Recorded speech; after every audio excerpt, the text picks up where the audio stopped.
Ils sont entre 3500 et 4000 dans les Alpes. Les chiens de protection de troupeaux, communément appelés patous, veillent sur les brebis dans les alpages chaque été. Dans le massif alpin, on dénombre aujourd'hui un patou pour environ 230 ovins. Dans ces chiens de protection, on a plusieurs races. Nous, on utilise sur nos alpages deux races, le montagne des Pyrénées et le marème des Abruzzes. Donc là, on a deux marèmes des Abruzzes. Le berger des Pyrénées est un petit peu plus gros en taille, mais ils ont la même fonction. Ils ne sont pas plus efficaces l'un que l'autre, ils sont équivalents. Donc les chiens de protection ne vont pas tout seuls, hein. Il faut un berger qui accompagne le troupeau.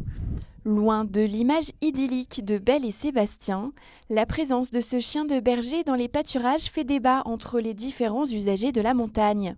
Introduit il y a une vingtaine d'années pour contrer les attaques du loup, l'animal devait avant tout répondre à sa mission. Le problème qu'il y a, c'est quand on a reçu ces chiens en 2000, 98, 99 par là, dans les années 2000, on nous a dit ces chiens, il faut les mettre en contact des moutons, il ne faut pas trop les caresser, il faut qu'ils soient intégrés aux moutons. Donc plus d'indépendance possible. Mais on s'est rendu compte que les chiens, même pour les faire vacciner toutes les années, on avait du mal à les attraper. Donc aujourd'hui, les chiens, vous les caressez, ils sont aussi fixés à leur troupeau que si vous les caressez pas.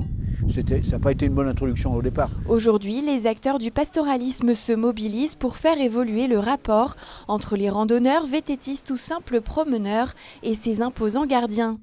Ateliers, livrets d'informations, sensibilisation autour des bons comportements à adopter, tout est mis en œuvre pour une cohabitation plus sereine.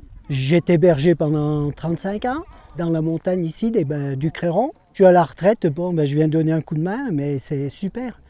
Comme ça, les gens, ils apprennent à voir qu'est-ce que c'est un patou, à voir comment se porte le berger et la bergère. En cas de rencontre avec un patou, il faut avant tout se laisser identifier tranquillement.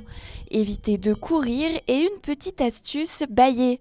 Le bâillement signifie pour le chien l'indifférence et donc l'absence de menace.